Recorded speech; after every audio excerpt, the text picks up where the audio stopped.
ये कहाँ गए? अमित शाह जी है ना? हाँ, अमित शाह जी, अमित शाह जी ये अपमान नहीं सहेगा हिंदुस्तान।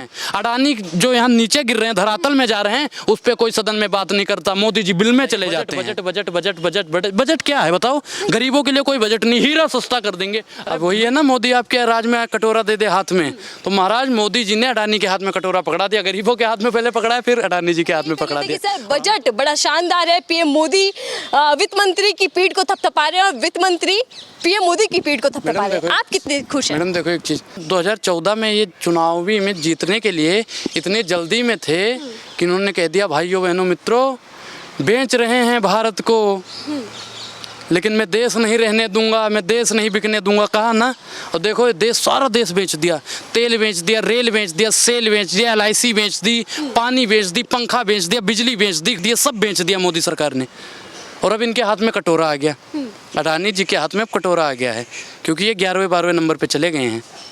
अब वही है ना, मोदी आपके राज में कटोरा दे दे हाथ में, तो महाराज मोदी जी ने अडानी के हाथ में कटोरा पकड़ा दिया। गरीबों के हाथ में पहले पकड़ा है, फिर अडानी जी के हाथ में पकड़ा दिया। और हमें तो लगता है अंधभक्तों के हाथ में भी पकड़ाएंगे, गोबर भक्तों के हाथ में भी पकड़ाएंगे। देख लेना, ये बजट में यही होगा, सब कुछ होगा। तो बजट जो सामने है, जो पिटारा खुला है, उसमें कितने खुश हैं कि जनता के लिए हीरा सस्ता हुआ है। अरे आटा सस्ता करना चाहिए। हीरा आपने खरीदा? आप कभी खरीदोगे? नहीं सर। अडानी अंबानी खरीदेंगे, हो सकता है 2-4 अंधभक्त गोबर भक्त भी खरीद ले। मैं तो भैया आटा खरीदने वाला हूँ, आटा खरीदने वाला। हीरा खरीदने की तो बजट ही नहीं है। 45 रुपए किलो आटा है। मैडम आटा तो हमसे खरीदा नहीं जाता, हीरा खरीद पाएंगे? अरे मोदी जी आप सीधा बोल दो कि गरीब नहीं रहने देंगे, सीधा बोलो ना। ये बोलना चाहते हैं कि गरीबों को मिटा के देश में राज करेंगे, तानाशाही कर रहे हैं मैडम। मोदी जी कह रहे हैं कि इस बजट से गरीबों के, किसानों के, जो मध्य वर्ग के लोग हैं, उनके सपने पूरे हो जाएंगे। अब बहुत आसानी हो जाएगी। कौन से सपने पूरा करेंगे बताइए बजट से? कौन सा सपना? अच्छे दिन का वादा जो था। अच्छा दिन इन्होंने क्या कहा था? भाइयों बहनों मित्रों 50 दिन दे दो, अच्छे समय आ जाएंगे। अच्छे दिन, अच्छे समय नहीं आए, अच्छे दिन नहीं आए तो चौराहे पे खड़ा कर देना। कितने बार मोदी जी चौराहे पे आए बताओ? बिलवाओ मुझे मोदी जी से, जहाँ चौराहे पे हो। अंधभक्त जो हो इनके, जो की बात तो करते हैं ना, तो मन की बात मेहरारू से करें ना, हमसे क्यों करते हैं? जिसे वतन की बात करनी चाहिए वो मन की बात करता है। जनता से करते हैं, जनता परिवार है मोदी जी का। उसी के लिए वो काम कर रहे, सेवादार बताते हैं अपने आप। जनता के लिए 5 काम गिनवा दो आप।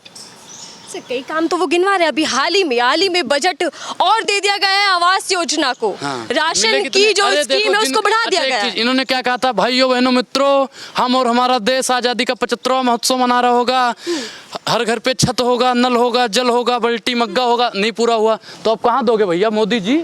बताओ कहाँ दोगे? बताओ दे पाएंगे? अब क्या देंगे? सपना नहीं पूरा हुआ। झूठ। 2014 के बाद से हर व्यक्ति की आय दुगनी हो गई, बल्कि उससे ज्यादा हो गई है। आपकी आय दुगनी हुई होगी, अंबानी अडानी की आय दुगनी हुई होगी, अंधभक्तों और गोबर भक्तों की आय दुगनी हुई। हमारी तो कुछ नहीं हुई। हम तो भैया 20 रुपए किलो, 18 रुपए किलो आटा खाने वाले 45 रुपए में खा रहे हैं। कर्जा दुगना हो गया। 10,000 रुपये भी हमारे पुराने जमाने में नहीं था कांग्रेस की सरकार में। आज देख लो 1-1.5 लाख रुपए से ऊपर सबका कर्जा है। मैडम इसका जिम्मेदार कौन है आप बता दो? मोदी जी हैं। आज तो कह रहे हैं कि गौरवशाली नींव रखने जा रहा है, भविष्य तय कर रहा है भारत अपना। कौन सा भविष्य था? आत्मनिर्भर बनाएंगे ये खुद आत्मनिर्भर नहीं है। ये खुद आत्मनिर्भर नहीं है, अंधभक्तों के हाथ में टिके हुए हैं। और मुट्ठी भर लोग हैं मैडम, वो मुट्ठी भर लोग। जिस दिन हवा चलेगी ना, मोदी जी भी फुर्र, विजय माल्या के पास, ललित मोदी के पास, ये सब के सब भागेंगे एक दिन, देखना। 24 से पहले आधे तो भागने वाले हैं। अडानी जी भागेंगे अभी तो जल्दी में, क्योंकि वो बहुत नीचे गिर गए, अब तो ज़मीन में पहुँच गए। अब हम अडानी जी से कहना चाहते हैं, महाराज हमारा पैसा तो मत ले जाइए, हमारा दे दीजिए। LIC का पैसा मैडम हमने अपनी बहन की शादी के लिए या किसी और की शादी के लिए या किसी और काम के लिए लोगों ने रखा, और वो भी पैसा लेके भाग रहे हैं। आज तक कभी LIC घाटे में नहीं थी, और आज देखो LIC भी घाटे में है। तो इसका जिम्मेदार कौन है? जिम्मेदार कौन है बताओ? तो एक सवाल जो बार-बार, महंगाई बढ़ रही है, इसका जिम्मेदार कौन है? बेरोजगारी बढ़ रही है, इसका जिम्मेदार कौन है? जनता कहती है महंगाई बात नहीं करते हैं, सदन में उसकी बात नहीं करते हैं। अडानी जो यहाँ नीचे गिर रहे हैं, धरातल में जा रहे हैं, उस पर कोई सदन में बात नहीं करता। मोदी जी बिल में चले जाते हैं, उस पर कब बात करेंगे आप बताइए? Budget budget budget budget budget budget budget क्या है बताओ? गरीबों के लिए कोई बजट नहीं, हीरा सस्ता कर देंगे। हमारा आटा तो सस्ता करो। जब आटा सस्ता करने की बात करते तो हम जानते हैं मोदी जी ने अच्छा काम किया। तो मतलब गरीबों के लिए इस बजट में कुछ नहीं, कोई राहत नहीं, कुछ नहीं। मैडम कह रहे हैं 7 लाख से जिनकी नीचे आय होगी उनको टैक्स नहीं देना होगा। अरे यहाँ पे सबसे ज़्यादा बेरोजगार है। अगर हमारे पास रोजगार होता तो 80 करोड़ लोग राशन की लाइन में नहीं ना लगे होते। 10वें नंबर से 5वें नंबर पर आ गई इकोनॉमी। तरक्की कर रहे हैं हम लोग। तरक्की अब भुखमरी में भैया 107वें नंबर पे देश चला गया, वो नहीं तरक्की कर रहे हैं। वो भी क्या कह रहे हैं, गोदी पत्रकारों की यही सबसे बड़ी निशानी है कि जो सच्चाई है उसको नहीं बताएंगे, 5वें से 10वें से 5वें पे आ गए। अरे मैडम ये भी बताइए कि विदेशों में देखिए 121 देशों में से 107वें नंबर पे आता है भुखमरी के मामले में भारत, तो उस पर आप लोग क्या बात नहीं करते? हम तो लगातार सवाल करते और करते रहेंगे कि आखिर जब कहा जाता है कि गरीबी कम हो रही है तो फिर राशन किसको दिया जा रहा है, सवाल बार बार आता है। गरीबी नहीं कम हो रही है मैडम, गरीबी नहीं कम हो रही है, यहाँ पे इस देश में गरीब कम हो रहे हैं, गरीबी नहीं कम हो रही है। कोई अच्छी योजना तो है जिसका समर्थन आप लोगों को करना चाहिए, राशन की अच्छी योजना सामने है। अच्छा एक चीज़ बताओ, ये कह रहे हैं विश्व गुरु बनाएंगे, महंगाई बेरोजगारी भुखमरी मिटाएंगे, तो अच्छा अगर यहाँ पे गरीब नहीं है, जब विश्व गुरु तभी बनेगा जब सब कुछ ठीक रहेगा। तो यहाँ पे आज भी 80 करोड़ लोग राशन ले रहे हैं, तो इसका मतलब अभी भी देश गरीब है, ठीक? तो ये कैसे विश्व गुरु बनाएंगे, इसका जवाब आप दे दीजिए, बताइए मैडम। एक सवाल जो बेहद अहम है, जब से बजट की चर्चाएं शुरू हुई तो तब से ये कहीं ना कहीं अंदाज़ा लगाया जा रहा था कि जो बजट होगा 2024 को देखते हुए होगा, कहीं ना कहीं राजनीतिक जो रास्ता है वो तय किया जा रहा है। ऐसे में बीजेपी ने अपनी ज़मीन को पक्का करने की कोशिश की इस बजट के बारे में। मैडम मोदी ने और बीजेपी वालों ने अपनी ज़मीर बेच दी है, मजबूत नहीं करी है। इन्होंने अपनी ज़मीर हर बात में बेची है, हर साल बेची है, हर बात पे झूठ, झूठ पे झूठ, झूठ पे झूठ, झूठ पे झूठ बोलते रहते हैं। इन्होंने इस पे दिखाया है कुछ और, करेंगे कुछ और। ये सिर्फ और सिर्फ ये कह तो रहा हूँ मैडम, चुनाव जीतने के लिए किसी भी हद तक गिर सकते हैं, गरीबों की बात नहीं करते। हम तो कहते हैं ऐसा नेता हो देश का, ऐसा प्रधानमंत्री हो जो गरीबों की बात करे। ये तो कहते हैं हम भिखारी हैं, झोला उठाएंगे चले जाएंगे। खुद गरीब परिवार से आए हैं, संघर्ष किया है। संघर्ष किया है, कितना संघर्ष किया है। एक चीज़ बताओ भैया, जो 73-74 साल का है, रोज 18-19 घंटे काम करता है, तो मैडम जवानी में भीख क्यों मांगा करता था, ये बात बता दो। आज जवानी में वो भीख क्यों मांगा करता था, इसका जवाब दे दो। आर्थिक रूप से कमजोर थे। अरे मैडम ये जिस प्लेटफार्म पे इन्होंने चाय बेची, उसके जब ये सगे नहीं हुए, देशवासियों के सगे होने वाले नहीं है। ऐसा कोई सगा नहीं जिसे मोदी ने ठगा नहीं। बहरहाल बजट आ चुका है, बजट को लेकर चर्चाएं तेज है, विपक्ष भी हमलावर है, लेकिन ये बजट गरीबों के लिए कितना फायदेमंद होगा ये सवाल बना हुआ है। इसी के साथ सवाल करते हैं सर, आपने सुना होगा अडानी बड़े ही चर्चाओं में बना हुआ है, सबसे पहले उस खबर को लेकर आप क्या सोच रहे हैं? नहीं मैडम देखो, ये पठान को रोड पे लाना चाहते थे, खुद रोड पे आ गए, समझ रहे हो ना, पठान का विरोध। अरे मोदी जी सदन में कितनी बार, अच्छा एक चीज़ बताओ, अडानी के बारे में कभी सदन में चर्चा हुई जी? लगता है गुफा में चले गए होंगे तपस्या करने के लिए। मोदी जी उस पर बात नहीं, कोई भाजपा का आदमी, कोई पत्रकार उस पर बात नहीं कर रहा है। अब आज बजट पे मर जाएंगे।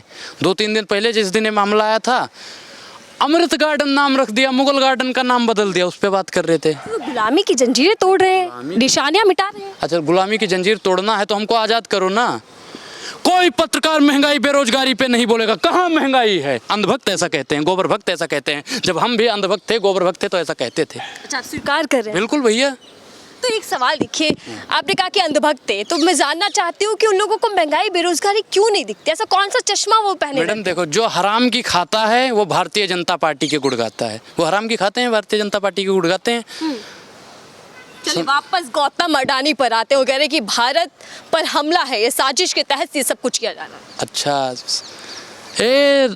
कहाँ गए? अमित शाह जी है ना? हाँ अमित शाह जी, अब पान नहीं सहेगा हिंदुस्तान। अरे कहाँ लाल आंखें दिखा रहे, किसको भैया? मोदी जी किसी को आंख लाल नहीं दिखाते हैं, वो में विपक्षी नेताओं को दिखाते हैं, और वो भी डराते हैं कि अगर हमारे खिलाफ बोलोगे ना तो ईडी और सीबीआई बैठा देंगे। मैडम सीबीआई और ईडी का दुरुपयोग कर रहे हैं मोदी जी। एक दिन के लिए मुझे, मैं नहीं कह रहा हूँ किसी पार्टी को, 24 घंटे के लिए मुझे दे दो, मैं ज़्यादा नहीं बता रहा हूँ, जितने भी नेता हैं इनके सबके सब जेल के पीछे होंगे। आप विरोध कर रहे हैं मोदी जी का, लेकिन गिरिराज, मोदी जी मेरे गुरु हैं, मोदी जी मेरे राजनीतिक गुरु हैं, मैं मोदी जी का विरोध मोदी जी की नीतियों का विरोध करता हूँ। मैडम ये वास्तविक मुद्दों से भटकाने का बात करते हैं। और एक चीज़ और बता दूं, गरीबों की हाय बड़ी जानलेवा होती है, ये प्रत्यक्षम किम प्रमाणम अडानी से ही देख लो। रवीश कुमार को खदेड़ा ना चैनल से, और आज देख लो उनके साथ गरीब थे, और गरीबों की हाय, गरीबों मजदूरों और बेसहारों की बात करते थे। तो मोदी जी के साथ कौन वोट से गरीबों का वोट मेरे साथ है, विश्वास 24 में देख लीजिए, 24 में देख लीजिए, ये सबका साथ, सबका विकास, सबका विश्वास करते हैं, कुछ नहीं करते हैं, सब भेदभाव। मोदी जी सिर्फ और सिर्फ भेदभाव करते हैं। 1 मिनट बता दूं, इनके भैया सांसद कितने हैं मुसलमान जो हैं? 303 सांसद हैं ना, इसमें कितने इनके मुसलमान हैं ये बता दीजिए। कह तो रहे पसमंदा मुसलमानों से मिलिए, भेदभाव कहाँ से हो गया? नहीं ये बताइए कितने? भेदभाव नहीं है। अगर भेदभाव नहीं है तो यहाँ पे कम से कम 150 मुसलमान सांसद तो होना ही चाहिए। 150 तो बेसिक बनता है मैडम, होना चाहिए, नहीं 100 होना चाहिए। हैं बिल्कुल बिल्कुल, मोदी जी जो कहते हैं वो करते नहीं हैं। में सिर्फ दिखाते हैं कच्चा आम, पकड़ा देते हैं शिमला मिर्च। ठीक उसी प्रकार गरीबों को छलने का काम कर रहे हैं, ये हमको छल के चला जाएगा। चलिए ठीक है, बहुत बहुत धन्यवाद हमसे बातचीत करने के लिए। अनुराग हमारे साथ थे। ये बजट इसलिए भी खास है क्योंकि मोदी सरकार के दूसरे कार्यकाल का ये आखिरी बजट था और ठीक 2024 के चुनाव से पहले ये बजट सामने आया। ऐसे में बड़ी बात ये होती है, सवाल ये उठता है कि क्या इस बजट का असर सीधा 2024 के चुनाव को देखने के लिए मिलेगा? क्या एक बार फिर से भारतीय जनता पार्टी गरीबों का, लोगों का विश्वास जीत पाएगी या फिर से नाकाम हो जाएगी और गरीब के जो मुद्दे हैं, बेरोजगारी और महंगाई, ये बड़े मुद्दे बनकर उभरेंगे और इन्हीं पर चुनाव लड़ा जाएगा? यही सवाल बना हुआ है। फिलहाल दीजिए इजाजत मुझे।